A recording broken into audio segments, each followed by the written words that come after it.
for the White House is heating up. We're beating Biden. How dare he say that? If it's breaking news, we're live with the latest coverage. From the White House, the State Department, and Capitol Hill. We know the issues, but above all, we know the players to bring you the latest in-depth analysis on all the key stories that we're covering. I'm Eric Ham. Join me from Washington here on Firstpost America.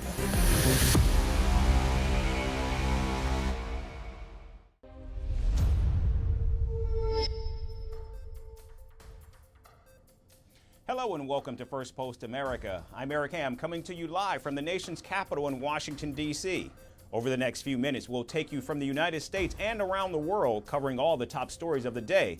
But before that, here's a look at the latest headlines.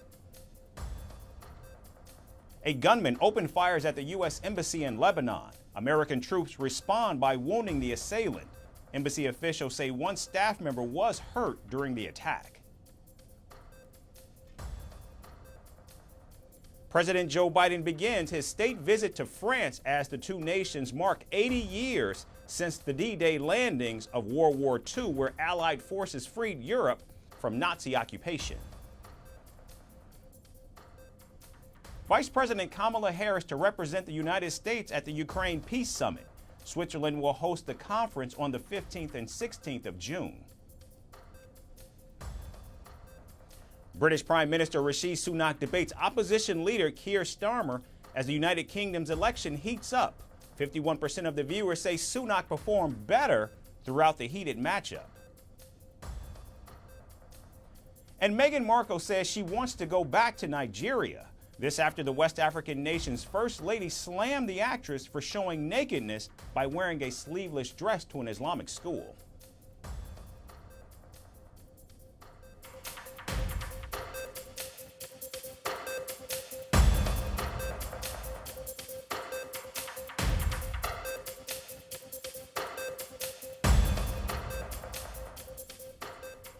We begin here in the United States. President Joe Biden signed an executive order banning the entry of asylum seekers from the southern border into the country.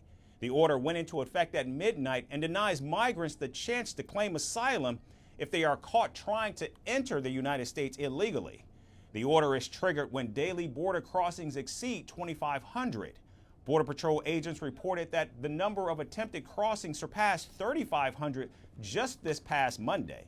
Only when border crossings reach an average daily rate of less than 1,500 will the order be rescinded.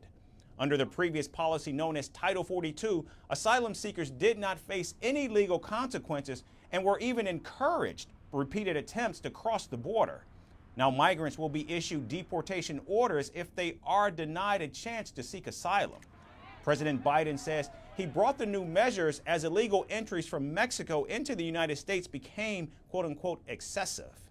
Today I'm announcing actions to bar migrants who cross our southern border unlawfully from receiving asylum. Migrants will be restricted from receiving asylum at our southern border unless they seek it after entering through an established lawful process. Now, the commander-in-chief says that the entry ban is only temporary and meant to encourage asylum seekers to actually enter legally. And those who seek to come to the United States legally, for example, by making an appointment and coming to a port of entry, asylum will still be available to them. This ban will remain in place until the number of people trying to enter illegally is reduced to a level that our system can effectively manage. The new restrictions resemble similar border policies implemented by former President Donald Trump, which centered around deportation but went beyond with the separation of children from their families. However, President Biden said he would have preferred comprehensive immigration reform legislation, but was forced to implement the measures because of Republicans blocking the border security bill in Congress.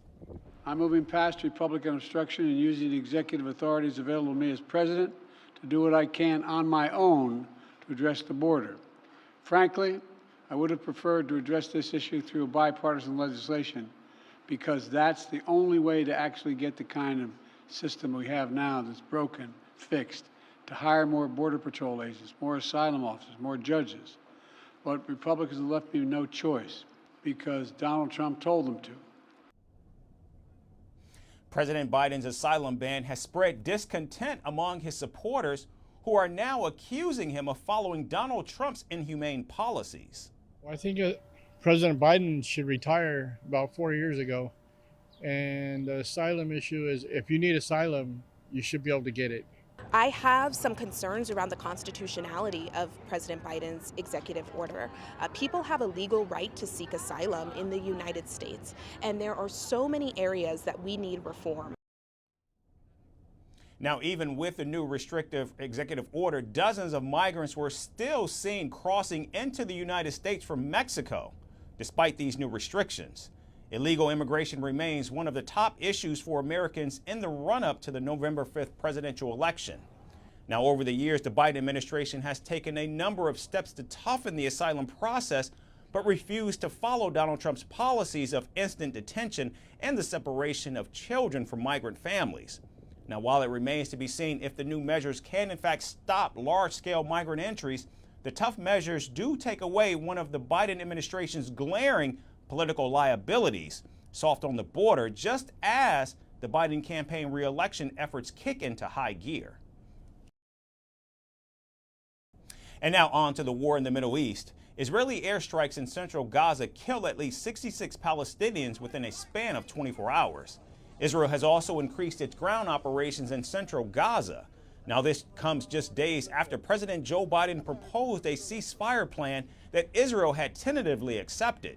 However, with no signs of Israel slowing down its war against Hamas, President Biden took some stinging jabs at Israeli Prime Minister Benjamin Netanyahu. The president accused Netanyahu of prolonging the war in Gaza for political gains, and even hinted that the Israeli leader was trying to prolong the Gaza operation in an effort to remain in power. President Biden also commented on Netanyahu facing major disagreements from his own ministers. Now, the remarks made headlines and drew a sharp response from the Israeli government, accusing President Biden of straying from diplomatic norms. The White House has refused to clarify further on President Biden's comments. And in another strange turn of events, Washington has in fact now confirmed that Israel is willing to accept the ceasefire deal put forward by President Biden. We are convinced it is the case that Israel is ready to implement this deal. As I said, it's their proposal put forward by the government, and they have maintained to us they are ready to implement it. Doesn't mean there aren't voices inside Israel, and voices even inside the Israeli government are opposed to it. But the government, speaking on behalf of the government, has said they support this proposal and are ready to stand behind that, and we take them at their word. Now, the White House says that Hamas has yet to give any confirmation on whether they will accept or reject the proposal. Meanwhile, Hamas says it remains skeptical about the ceasefire deal and accuses Israel of not wanting to halt activity in Gaza.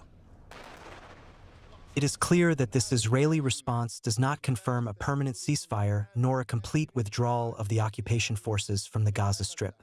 This is not consistent with the position that U.S. President Biden spoke about in his speech regarding a permanent ceasefire and comprehensive withdrawal, which we expressed positively when he spoke about it. Now, Prime Minister Netanyahu is under enormous pressure at home to accept the deal and secure the release of Israeli hostages still being held by Hamas. And the latest potshots by President Biden makes clear that Israel's biggest ally is no doubt running thin on patience. And moving to Latin America, a female mayor of a small town in western Mexico was murdered on Monday. This was barely 24 hours after the country elected Claudia Sheinbaum as its first ever female president. I want to thank you as well, because for the first time in the 200 years of the Republic, I will become the first woman president of Mexico. Cotija Mayor Yolanda Sanchez was gunned down on a public road and was reportedly shot 19 times outside a gym. Her bodyguard was also killed in the shooting as well. Both were attacked by gunmen who opened fire from a moving vehicle and then escaped. Now, Sanchez was the first woman to be elected to the post in September of 2021. The politician was killed months after getting kidnapped while leaving a shopping mall in September of last year. 3 days later, the federal government said she'd been found alive. Meanwhile, local media reports said that the kidnappers belonged to a powerful Mexican crime syndicate who allegedly threatened Sanchez for opposing the cartel's takeover of her municipality's police force. The criminal gang engages in drug trafficking and kidnapping for ransom and extortion. The syndicate is also infamous for targeting public officials who refuse to do their bidding. Now the mayor's murder comes after Sheinbaum's landslide victory injected hope for change in Mexico, a change to combat the growing gender-based violence, femicides, and cartel-led killings. In fact, Sheinbaum has vowed to crack down on cartels. The recent presidential election itself was largely overshadowed by the targeted murders of local candidates. And now this latest assassination of another politician marks the end of Sheinbaum's political honeymoon. Clearly, the violent cartels are forcing the newly elected president to act as their reign of terror shows no signs of dissipating.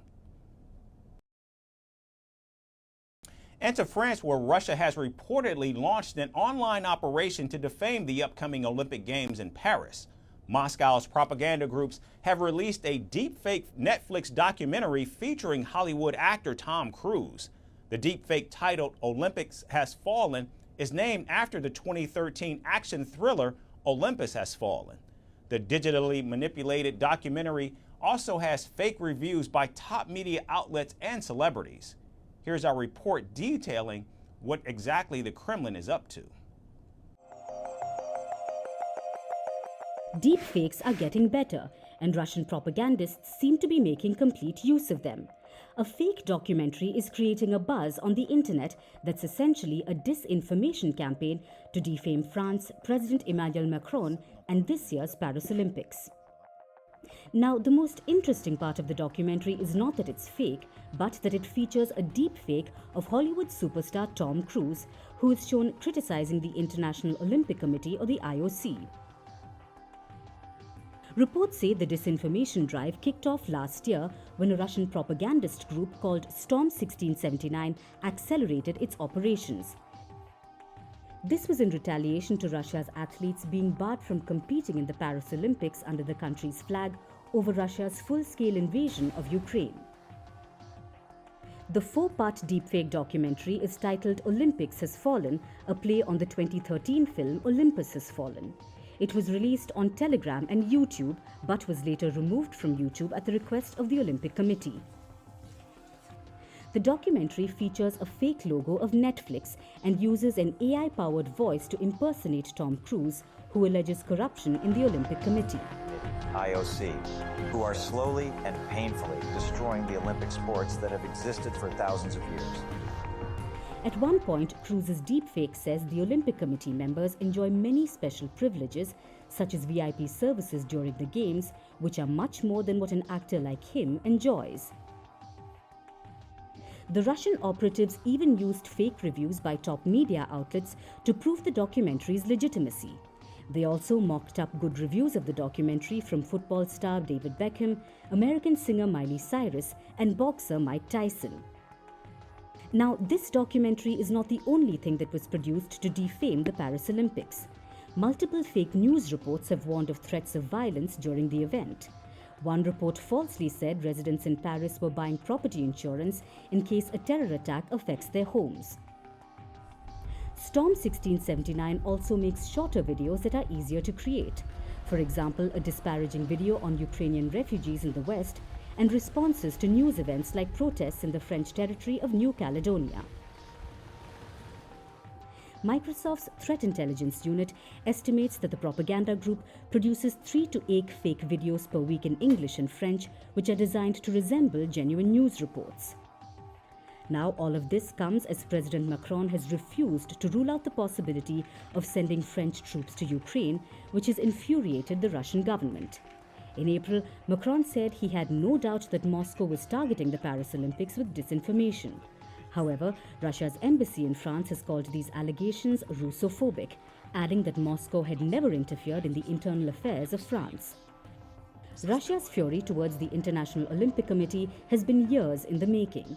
In the past, Russian athletes have faced similar bans because of their country's alleged doping program. According to the US Justice Department, Russia's intelligence agency was behind a destructive cyber attack during the Winter Olympics in South Korea in 2018. And now, with the disinformation campaign picking up on social media, the Paris Olympics is bracing for a similar threat next month. And finally, on World Environment Day, we bring you some concerning reports from the United States. As the summer progresses, the nation braces for an unprecedented heat wave. Meteorologists are warning that a phenomenon known as heat dome is set to bring record high temperatures to the western parts of the country this week. Over 34 million people are expected to face the sweltering conditions, and authorities are urging residents to prepare for potentially life-threatening conditions. Our final report explains exactly what a heat dome is and what you can do to protect yourself.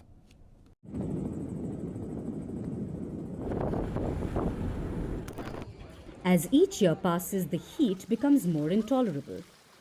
The climate crisis is making the reality of extreme weather impossible to ignore. The planet is warming at an alarming rate, and this year, the United States is bracing for the worst. A weather phenomenon known as the heat dome is predicted to bring record high temperatures to the western United States this week. Over 34 million people are preparing for this extreme weather event. 4 migrants attempting to cross the Texas border have already died from heat-related illnesses. So what exactly are heat domes? A high-pressure area forces heat downward, trapping it.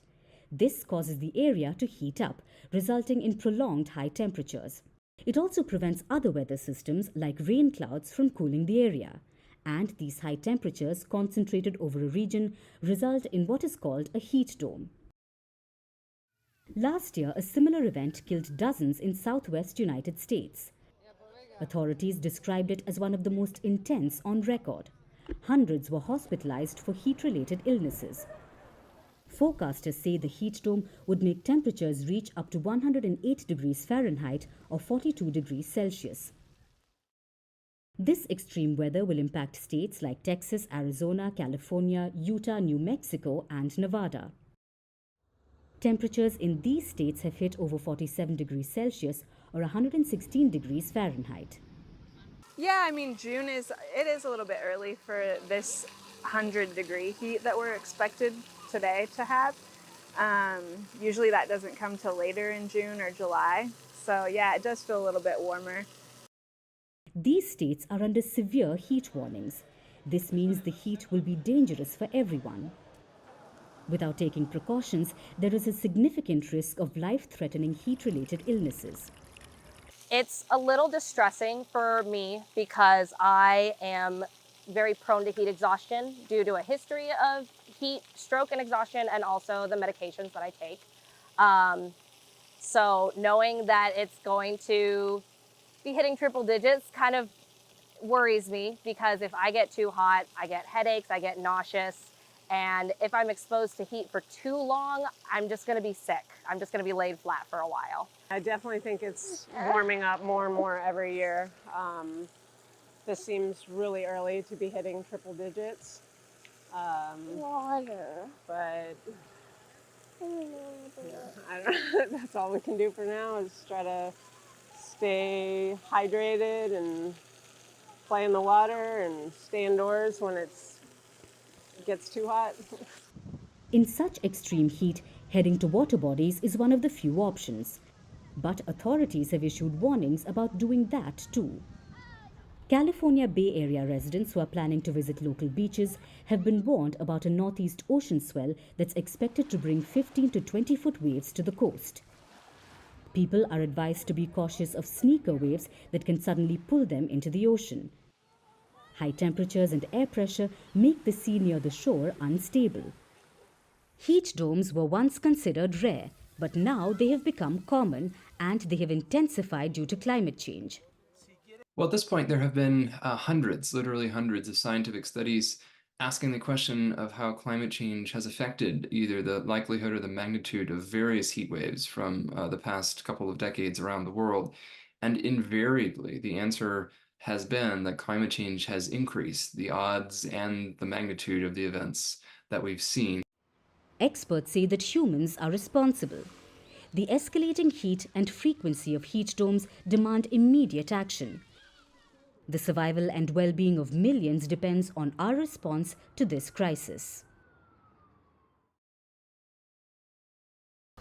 That's our show for today. We certainly thank you so much for tuning in. We hope to see you right back here again tomorrow. Thanks again for watching.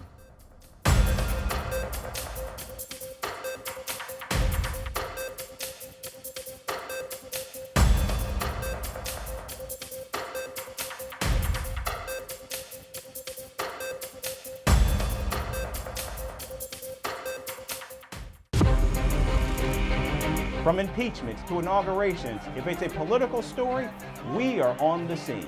The race for the White House is heating up. We're beating Biden. How dare he say that? If it's breaking news, we're live with the latest coverage. From the White House, the State Department, and Capitol Hill, we know the issues, but above all, we know the players to bring you the latest in-depth analysis on all the key stories that we're covering. I'm Eric Ham.